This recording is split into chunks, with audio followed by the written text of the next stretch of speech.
Correndo em uma época na qual disputavam James Hunt, Niki Lauda, Emerson Fittipaldi e Mario Andretti, ele arrebatou fãs do mundo inteiro com a sua forma arrojada e rápida de pilotar. Vamos lembrar um pouco da história de um dos maiores pilotos suecos a passar na Fórmula 1, Ronnie Peterson.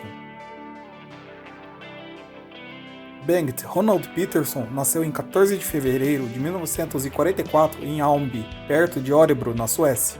E desde jovem desenvolveu seu estilo de direção, correndo de kart até o auge das competições europeias. Após o sucesso no kart, que incluíam os títulos nacionais de 63 e 64, Peterson foi competir na Fórmula 3 com um carro coprojetado por ele, seu pai Bernd e Swin Anderson. Os resultados atraíram a atenção da Tecno, que o contratou para 68. No ano seguinte, o piloto se sagrou campeão da Fórmula 3, e em 1970 ele já competia na Fórmula 1, a bordo de um March 701 no GP de Mônaco. Em 71, Peterson já impressionava a equipe e a categoria, conquistando 5 segundos lugares e o vice-campeonato, atrás apenas de Jack Stewart. No mesmo ano, o sueco também competiu no Europeu de Fórmula 2 e conquistou o título.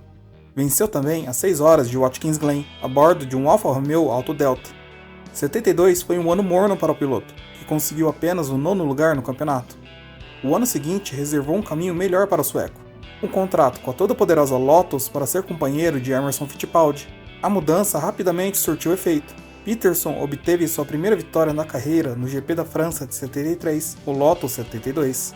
Ainda naquele ano, venceu as corridas da Áustria, Itália e Estados Unidos, o que lhe rendeu apenas a 3ª posição do campeonato, graças à baixa confiabilidade do carro que insistia em quebrar. No ano seguinte, a equipe estreou o Lotus 76.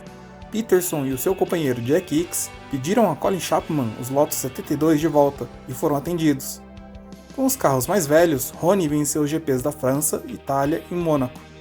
No ano seguinte, 75, o carro velho começava a perder desempenho perante os rivais, e Peterson quase saiu da equipe para correr pela Shadow. Colin Chapman o convenceu a ficar, com a promessa de acelerar o desenvolvimento do modelo 77. O carro novo veio em 76, e no mesmo ano o piloto retornou para Marte, onde venceu o GP da Itália.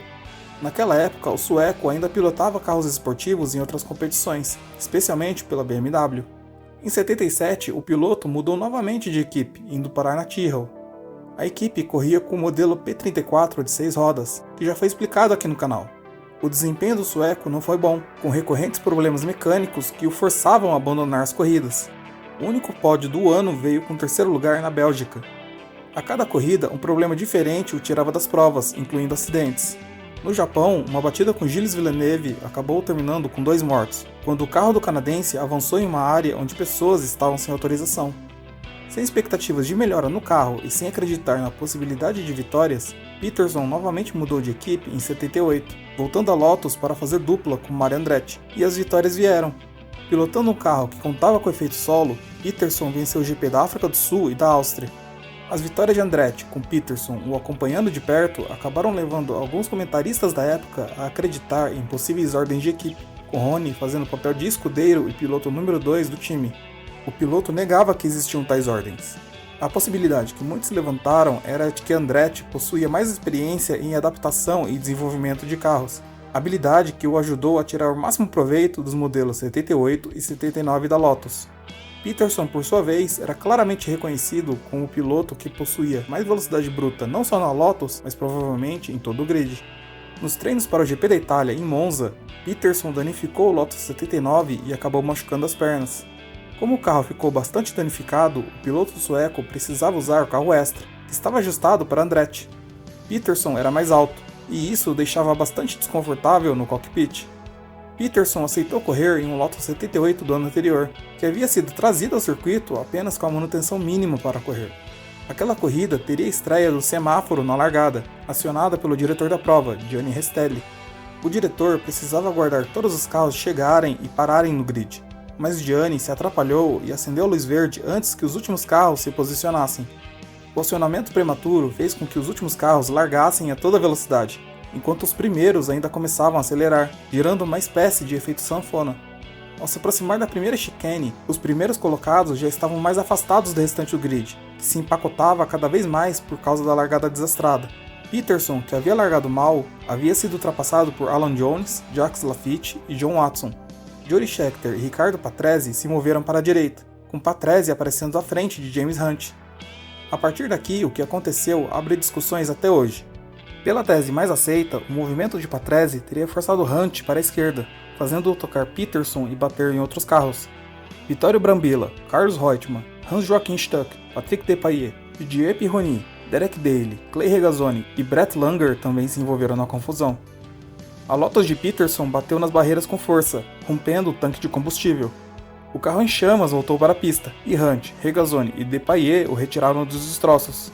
Enquanto os fiscais apagavam o incêndio, os bombeiros atendiam Brambilla, que inspirava mais cuidados. O piloto havia sido atingido com uma roda na cabeça e se encontrava desacordado no carro.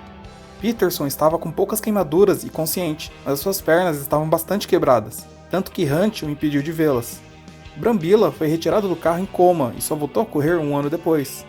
Ronnie não aparentava estar em estado grave, apesar das pernas. O piloto foi levado a um hospital em Milão e a corrida foi reiniciada quase 2 horas após o acidente. No hospital, a situação começou a ficar mais séria, e após uma conversa entre os médicos e o próprio piloto, foi decidido que ele seria encaminhado para terapia intensiva para que os cirurgiões pudessem estabilizar os ossos. Ainda havia o debate se era necessário corrigir todas as fraturas imediatamente ou não, devido ao estado do piloto. Cogitou-se até mesmo a amputação, dada a gravidade. A cirurgia foi feita e durante a noite, Peterson foi diagnosticado com embolia gordurosa. Pela manhã, o quadro rapidamente se deteriorou, com o piloto sofrendo com insuficiência renal. Às 9h55 de 11 de setembro de 78, Ronnie foi declarado morto. Peterson acabou com o vice-campeonato naquele ano, enquanto seu companheiro Andretti conquistava o título em Monza, na mesma prova que vitimou o sueco. Riccardo Patrese foi acusado como sendo o principal causador do acidente. Tanto Patrese quanto o diretor da prova, Gianni Restelli, foram formalmente acusados de homicídio culposo, quando não há a intenção de matar. Em 81, ambos foram inocentados das acusações. A viúva de Peterson, Barbara, ficou depressiva após a morte de Ronnie e nunca superou sua morte. Ela cometeu suicídio em 19 de dezembro de 87 e foi enterrada ao lado de Ronnie, em Orebro. O casal deixou uma filha, Nina Louise. Se você gostou do vídeo, dê o like, ele é muito importante.